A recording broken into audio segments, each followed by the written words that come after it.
स्वागत है आप सभी का। आपके साथ मैं हूं स्वप्निल। गुजरात के मोरबी पुल हादसे में मरने वालों की संख्या 140 के पार हो गई है। मृतकों में 25 बच्चे हैं, 170 लोग रेस्क्यू किए गए हैं। हादसा रविवार शाम 6:30 बजे हुआ था। 143 साल पुराना पुल 6 महीने से बंद था। हाल ही में इसकी मरम्मत की गई। 25 अक्टूबर को इसे आम लोगों के लिए खोला गया।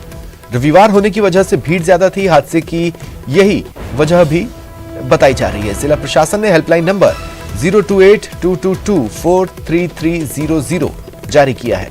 घायलों के इलाज के लिए मोरबी और राजकोट हॉस्पिटल में इमरजेंसी वार्ड बनाया गया है। रेस्क्यू में लगे एनडीआरएफ अफसर ने कहा, इतनी मौतें पहली बार देखी। नदी के मटमैले पानी में लोगों को ढूंढने में दिक्कत आ रही है। गुजरात के मुख्यमंत्री भूपेंद्र पटेल घटनास्थल पर पहुंचे। हादसे पर दुख जताते हुए मृतकों के परिवार के लिए 4-4 लाख रुपए और घायलों को 50-50 हजार रुपए देने का ऐलान किया। एसआईटी जांच के आदेश भी दिए। प्रधानमंत्री मोदी गुजरात दौरे पर हैं। पीएम मोदी ने मोरबी पुल हादसे के मद्देनजर आज अहमदाबाद में होने वाले रोड शो को रद्द किया। पीएम मोदी ने हादसे पर दुख जताया। पीएम मोरबी जा सकते हैं। वहीं कांग्रेस ने आज से गुजरात विधानसभा चुनाव को लेकर गुजरात परिवर्तन संकल्प यात्रा एक दिन के लिए रद्द कर दी है।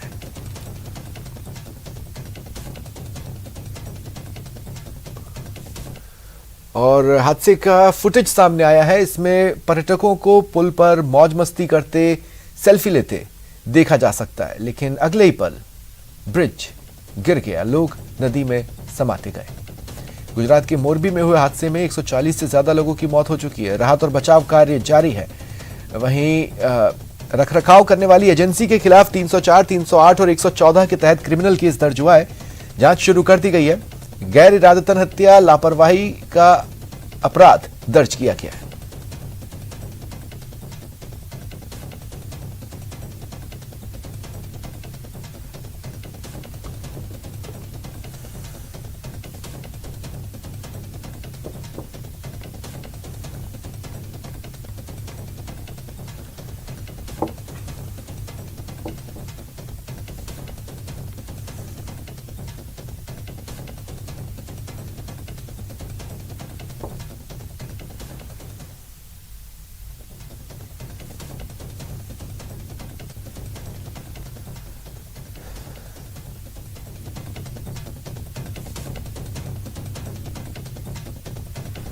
नेट का एक मैश निकालने के लिए हाइड्रा लगा के खींचने वाले दूसरे साइड का, तो उसके अंदर शायद कोई फंसा होगा स्लश के अंदर, उसको निकालने के लिए ट्राई कर रहे हैं।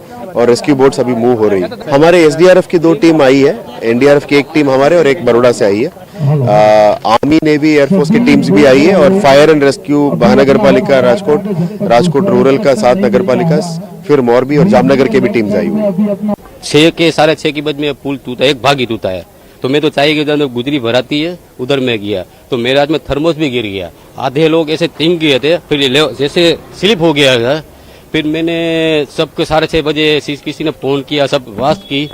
फिर मैंने पूरी रात नहीं सोया हूँ। मैंने मेरे हिसाब से मानू सेवा की है। बहुत बच्चे को मैं लेके आया हूँ 108 में। बहुत एक प्रेग्नेंट औरत थी, दिल में लगा मेरे को। प्रेग्नेंट औरत 7-8 महीने की बालक होगा, वो भी डेथ हो गई। 135 बहुत घटना हो गई, बोल नहीं सकती अब मैं। बहुत बुरा हुआ। बच्चे लोग भी थे, बहुत मैं बोल नहीं सकती। इतना मेरे को दुख लगा है। जो कोविड में था ने, उससे ज्यादा भी मेरे को आज बहुत तकलीफ हुई है। पूरी हाई पावर कमेटी कल रात 2 बजे से ही इसकी तहकीकात में लगी हुई है। आज भी पूरा दिन और आने वाले दिनों में यहाँ पे तहकीकात करेंगे। उसके साथ ही जो एजेंसी ये ब्रिज का काम संभालती थी, उस एजेंसी पे क्रिमिनल दफा 304, 308, 114 के मुताबिक उन पे केस दर्ज हुआ है। कुल मिला के अभी तक 132 लोगों की मौत ये दुर्घटना में हुई है। मैं एकता नगर में हूं, पर मेरा मन मोरबी के पीड़ितों से जुड़ा हुआ है।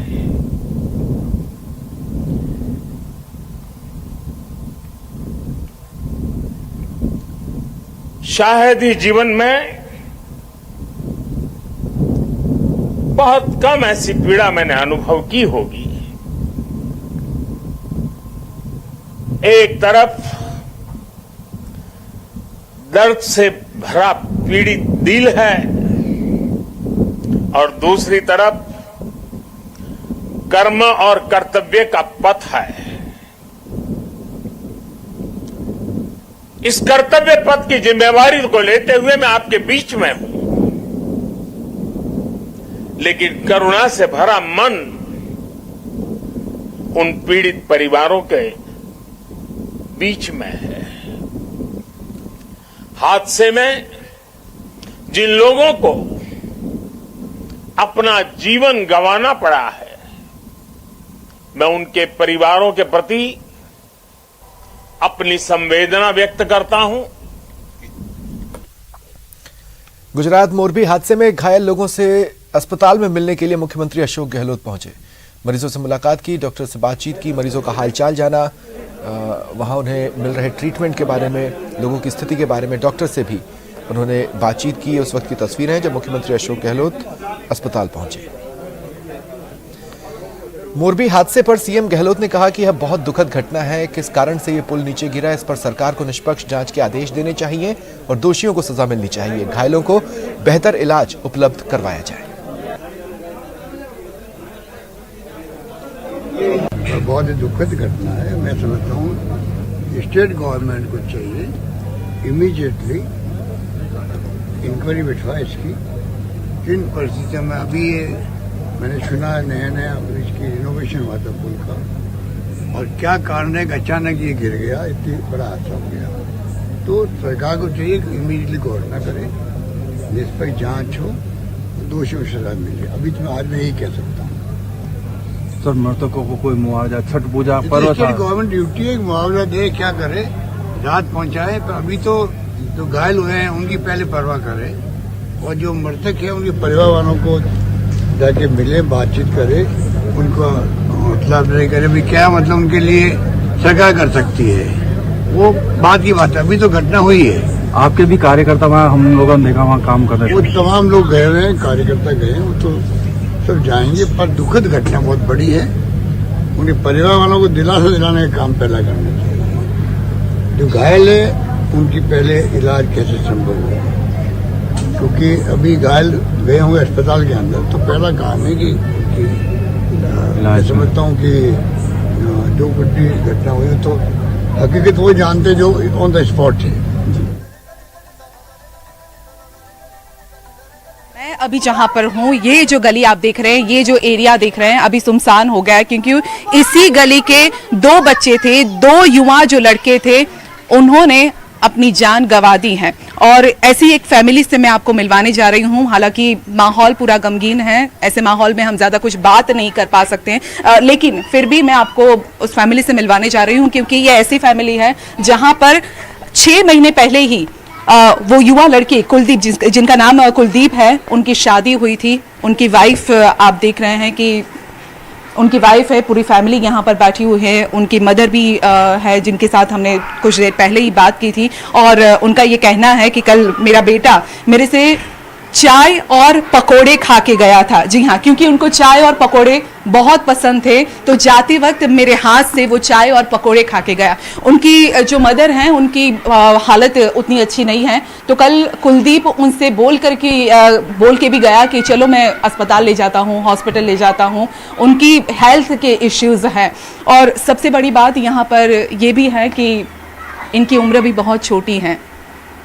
कुलदीप की ये वाइफ है निकिता, इनकी भी उम्र बहुत छोटी है, और अभी तो कुछ बोल भी नहीं पा रही है। जब भी हम इनसे कुछ पूछने की कोशिश करते हैं तो बस वो रोने लगती हैं। निकिता, कुछ यादें कुलदीप से जुड़ी हुई, कुछ यादें? हाँ, कुछ बोलोगी अपने हस्बैंड के बारे में, कुछ ऐसी बातें? हाँ, मैंने रखता सर, अच्छे से रखते थे आपको? મને છોડવાની તો ઈચ્છા ના કરે, પણ છોડીને ભાઈ ઈચ્છા મને। अच्छा, ये गुजराती में ये बताने की कोशिश कर रही हैं कि कुलदीप कभी भी इनको अकेले छोड़ के नहीं जाते थे, लेकिन कल का ही दिन ऐसा हुआ कि जब भी कुछ बोल के भी नहीं गए। कुछ भी नहीं बोला आपसे? लास्ट में क्या बाई बोला था? हमारे कई बात थी, बाई बोला था बात करते थे वही हमारे बात बोला था? नौकरी मांगियो तो घरे હતો घरे હતા घर पे थे। પછી બપોરે તારી કઈ વાત થઈ क्या यादें क्या रह जाएगी कुलदीप की? याद है बत्ती बत्ती रह जाएगी। निकिता के पास अब जो बची है बस कुलदीप की यादें हैं, क्योंकि 6 महीने का ही सिर्फ वक्त हुआ था शादी का। 6 महीने में क्या जिंदगी देखी होगी निकिता ने और कुलदीप ने। कभी भी वो उसे अकेला छोड़ के नहीं जाते थे, जहां पर भी जाते थे कुलदीप निकिता को साथ लेकर जाते थे। लेकिन कल का ही दिन ऐसा हुआ, शायद ऐसा ही होगा कि हमेशा के लिए जाना होगा, जो निकिता को साथ लेकर नहीं गए। लेकिन कुलदीप भी शायद ये नहीं चाहते होंगे कि मैं चला जाऊं, मेरे साथ मेरी वाइफ भी ना चली जाए। गई ने तो तड़ती में के तू जट आवती रे व्रत करवा गई थी ने। अच्छा, दोनों एक दूसरे से ज्यादा दूर भी नहीं रह पाते थे। ये पड़ोसी है, ये इनके नेबर्स हैं जो ये बता रहे हैं। आपके क्या फैमिली मेंबर्स थे ये? मेरे मामा की लड़के की बहू है। अच्छा, मैं कच्छ से आई हूँ झार से जी। कुलदीप से जुड़ी क्या यादें हैं आपके पास? वो मेरा हीरा भैया था, इसके लिए मैं क्या नहीं बोलूं। अब राखी बांधती थी? बहुत राखी बांधती थी, बहुत उसको बहुत याद इतने रह गई है दिल में, अब उसको भूल नहीं पाती हूँ। आपके पास शब्द भी नहीं है अभी बोलने क्या बोलूं, इतनी छोटी उम्र में हमारे जैसे चले जाते तो कोई बात नहीं। बहुत छोटी उम्र, क्या देखा इसने 6 महीने की शादी में बेचारे ने, अभी तो पूरे घूमे फिरे भी नहीं थे। कुलदीप को कैसे याद करेंगे? क्या उसकी कौन सी बातें हैं जो क्या नहीं बोलूं, जो भी बोल के याद कर, याद उसका पूरा दिन घर में कुलदीप उसको प्यार से बोटू बोलते थे। सब उसको बोटू करके ही बुलाते थे, प्यार से हम उसको बोटू बोलते थे। कुलदीप तो छोटे छोटे बच्चे बोलते थे जी। उसकी तो याद जितनी भी करे इतनी कम है मैडम। अच्छा, ये इनकी मदर हैं, इनसे भी हमने पहले बात की थी। तो काई नहीं बोली मुझे वो बोली हाँ, શું કહેશો? મારી યાર બસ એટલી જ વાત થઈ, મમ્મી પૂછો મેં ચા મૂકો માર પતિયા નહીં થયું, મેં चाय और पकोड़े खाए आपके हाथ के जी। બીજું કાંઈ નથી કર્યું। મને કે દવા લઈ આવી દઉં કે તમે પૈસા દઉં કે इकलौता एक ही लड़का था आपका? एक ही लड़का था? બે છે એક મોટો છે, एक बड़ा लड़का था और ये छोटा था। जी। એ મોટો લડકા તો બોલે મેં ઘર पे नहीं આવું। अच्छा वो नहीं लाज જોઈ ને કે મારો ઘર જ નથી, બાળકો હે જેઠાણી નહોતી એને પરાણે બોલાવી લેવા। तो जो बड़ा बेटा था वो घर पे आने को मना कर रहा है, क्योंकि छोटा भाई अब इस घर में नहीं है। अब रह गई है तो कुलदीप की बस यादें ही रह गई है। चलिए बढ़ते आगे। बीकानेर में 2 गुट मामूली कहासुनी को लेकर आपस में भिड़ गए। दोनों पक्षों में लाठी भाटा जंग हुई। दोनों पक्षों ने एक दूसरे पर जोरदार हमला किया। ये मामला गंगा शहर इलाके का है। पुलिस ने शिकायत के बाद 12 से ज्यादा लोगों के खिलाफ केस दर्ज कर लिया है। बताया जा रहा है कि साइट देने को लेकर विवाद शुरू हुआ, जिसने उग्र रूप लिया और दोनों पक्ष लाठी भाटा जंग पर उतारू हो गए। डंडे चटकाए गए, पत्थर फेंके गए एक दूसरे की ओर। कुछ लोग घायल भी हुए। पुलिस ने शिकायत के बाद 12 से ज्यादा लोगों के खिलाफ केस दर्ज किया है।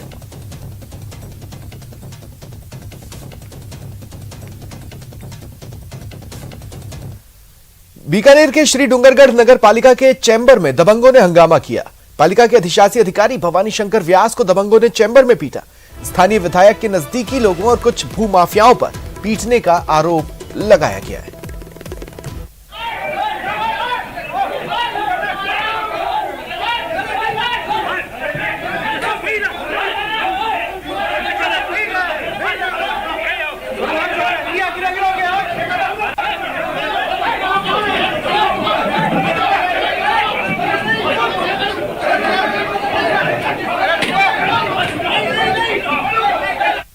माफियाओं के साथ मिला हुआ ललित सिंह देखा, ये 15-20 लोगों को लेके आया साथ में और उनको मेरे को उनके हवाले करके वहां से कुछ चक्कर हो गए।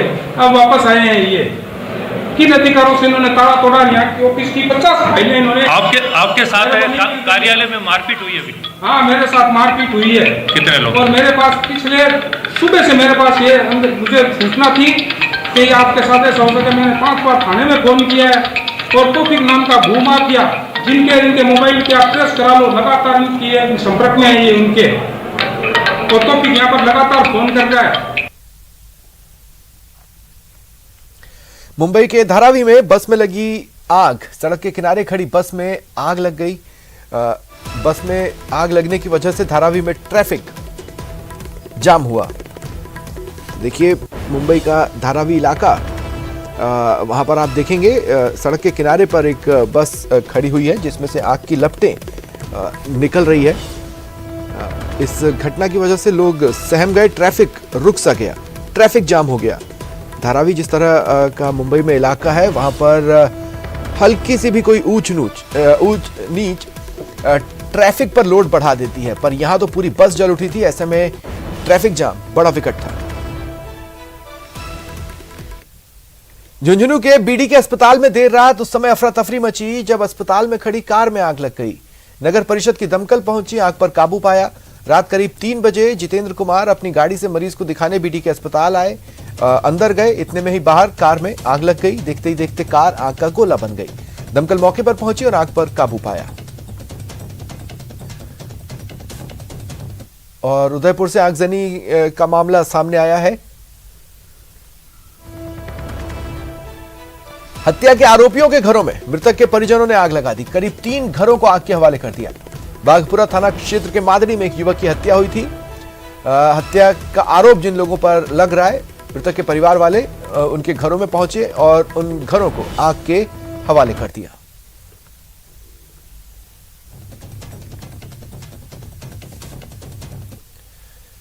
जयपुर में सेशन कोर्ट में नीचे बने बंदी हवालात में गहरा गड्ढा मिला है, जिससे हड़कंप मचा है। गहरा गड्ढा देख अधिकारियों के होश उड़ गए। बता दें, अधिकारियों ने बंदियों के आने से पहले निरीक्षण किया, जिसके बाद गड्ढे का पता चला। सुरंग बनाने के इरादे से गहरा गड्ढा खोदे जाने की आशंका जताई जा रही है।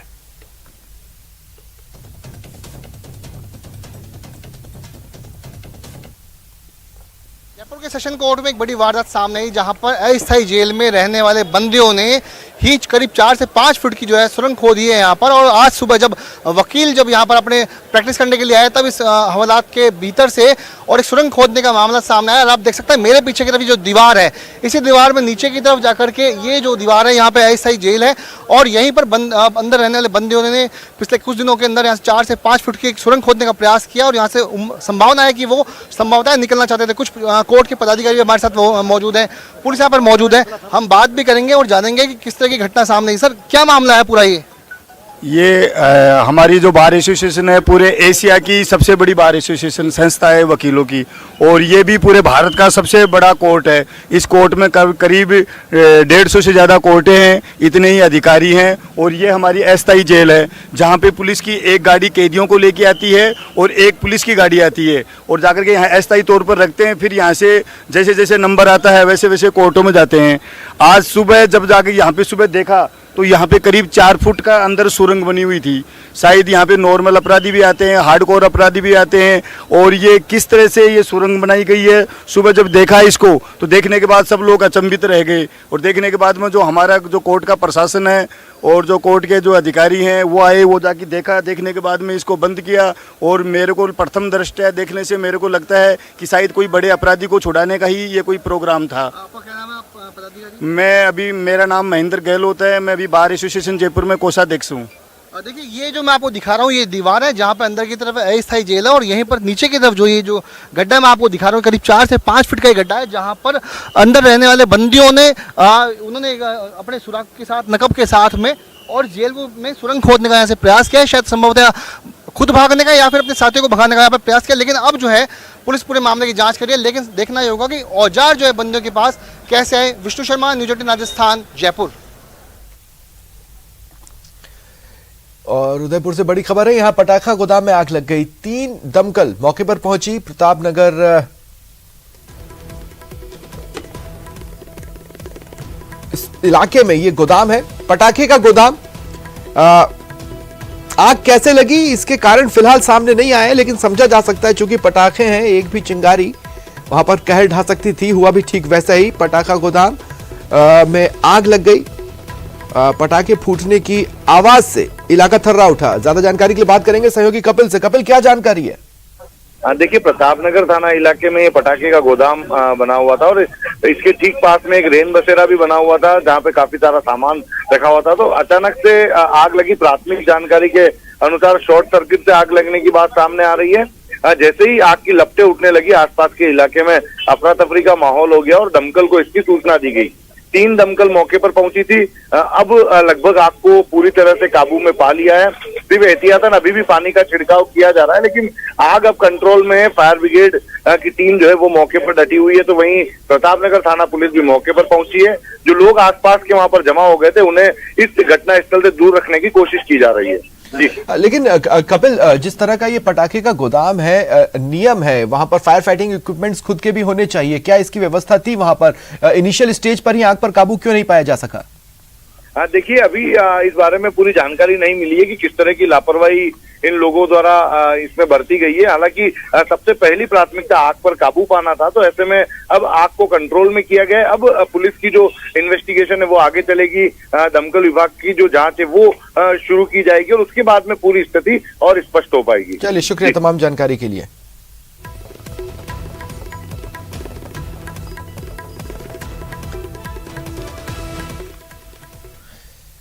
दीपावली के त्योहार के वेकेशन के बाद भी पर्यटकों से गोल्डन सिटी जैसलमेर गुलजार है। दीपावली के दिन से ही सैलानियों की संख्या बढ़ने लगी थी। हर तरफ टूरिस्ट ही टूरिस्ट है। टूरिज्म से जुड़े कारोबारियों के चेहरे खिल उठे हैं। ज्यादातर सैलानी गुजरात और महाराष्ट्र से आए हैं। हमारे सहयोगी श्रीकांत व्यास ने पर्यटन स्थल का जायजा लिया।